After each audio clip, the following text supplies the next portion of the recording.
And kicking off with Friday's Financial Times, an impending recession, Leo. Yeah, so Britain faces a protracted recession, the worst squeeze in living standards for more than 60 years after the Bank of England raised interest rates and forecast that inflation would hit 13% by the end of the year. I mean, who'd have thought that printing all that money, all that quantitative easing would have a negative impact, just as it did in Zimbabwe and in the Weimar Republic? I mean, it's almost as if there's a historical precedent for all this. Never works out, does it, quantitative easing? It never works. Literally never works. Every pound printed is just devaluing all the pounds in existence. So it's the greatest theft of all time. It's stealing from savers, from prudent savers, and giving it to the indebted. It's ridiculous. So we've got this recession coming up, and the bank's got nothing in its tool chest to deal with it. Yeah. Quantitative easing is what got us into this mess, so we can't have any more of that. And they can't really raise interest rates too much, even though they should. They've raised them by the biggest increase in 27 years, but it's only to 1.75%. But obviously, so many people and so many companies have got a lot of debt. Yeah. If they raise interest rates, then that's going to make that debt unsustainable. People can't pay their mortgages, their credit cards. Companies can't service their debt, and that would make things even worse. So yeah, and the economy's been choked as well with a high tax, high spend government. So hopefully there might be some light at the end of the tunnel with Liz Truss hopefully getting in. But what they need to do is they need to reduce tax so there's more money in the economy. Businesses can invest. And people have got more money to spend on stuff. And also they need to restructure the economy. So fire unproductive public sector workers, all these like equality, diversity and inclusion departments, all that sort of nonsense. And because we've got low unemployment as well. It's not all doom and gloom. Low unemployment. So those people will be repurposed in more productive parts of the economy. And they earn a lot.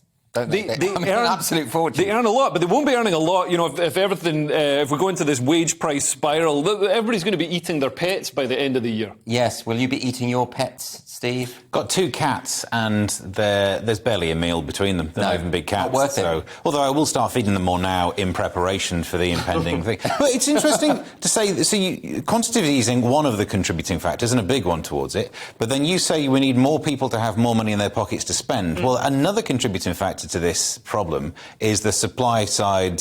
This is why things cost more. We can't get enough of them, and yet people have got more money in their pockets because of quantitative easing. Yeah. So it's odd that quantitative easing is part of the problem, and also more money in pockets from tax is part of the solution. I mean, the solution is probably more complicated than I could do in 70 seconds on headliners. But unless you can do it in 70 seconds, we're not interested. Well, a big part of the problem is, yes, as Steve says, there's not enough stuff. The supply chain and also energy. Energy costs are sending everything up. So the government needs to just start drilling for oil, start creating energy, like reopen coal-fired power stations, whatever we can do to make energy cheaper. Fling everything at it right now, because we desperately need it, and we can worry about Greta Thunberg in 10 years' time. You know what I mean? We don't need to, You're very much on Team Truss with this one, aren't you? You think she's absolutely got the answers here. Do you think there's a case for that, Steve? You're right. The solution's not going to be 70 seconds long because there are so many contributing factors, so many solutions. This is the problem with economics. What's the line that they say? You put 11 economics in a room, you get 11 different solutions. Yeah, exactly. And economic predictions are never right. That's what you know from the history of economic predictions.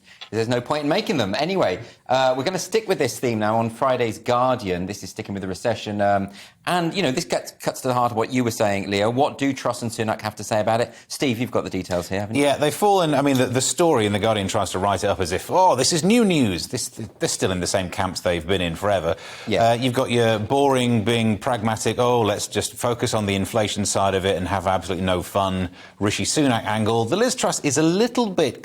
Even the line that we saw in the news, the line where she says, the thing that Bank of England said, it's not happened yet. There's a whiff of the, might never happen, cheer up. Yeah. Do you think, what she's sort of promising, it feels a bit empty, maybe not that well thought through. She's talking about this idea of halting green levies and this kind of thing. But I saw one economist describing that as spitting into the wind. It doesn't seem like it will make all that much of a difference, will it? No, but then the solution might be made up of loads of small solutions added together. And I think that's... The things she's saying aren't bad, but the attitude just seemed to be like, I'm just going to give away free stuff because no one's ever going to test me on this. The trouble with this is, of course, they're both running for the party leadership, and therefore they want to be seen to be proposing different solutions, and to be fair, there is now something to choose between them, aren't they? Because they are approaching this very differently. Yeah, Rishi has said, look, we need to have this Corbynist-style high-tax, high-spend government, which, is just like, what happened to Conservatives being conservative? Can't we have a conservative government? He was accused of that before during the pandemic and during the He's always schemes, you know. the whole way through. He's been just blowing all the money up the wall. He's been a socialist chancellor, really. Yeah, absolutely. And all the graft, all the COVID contracts, and you know, all the pointless things like, you know, eat out to help out. It's like, get everybody packed together in McDonald's, and that'll somehow, you know, help us in this COVID crisis. It's absolute nonsense. So yeah, at least we do have a choice, and trust. Obviously, you know, politicians overhype what they're saying when they're trying to get elected. Exactly. Afterwards, they don't need to. They've got 4 years until they need to worry about telling. But I mean, her U-turn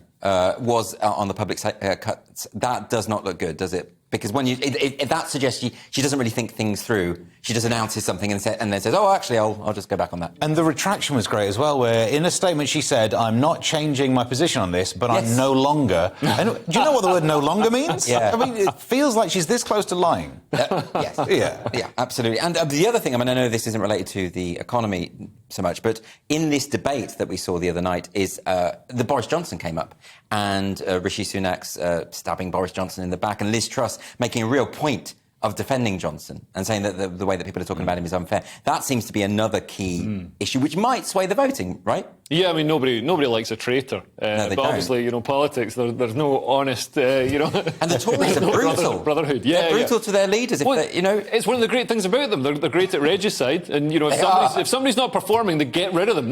They don't just keep them there in a donkey jacket losing elections.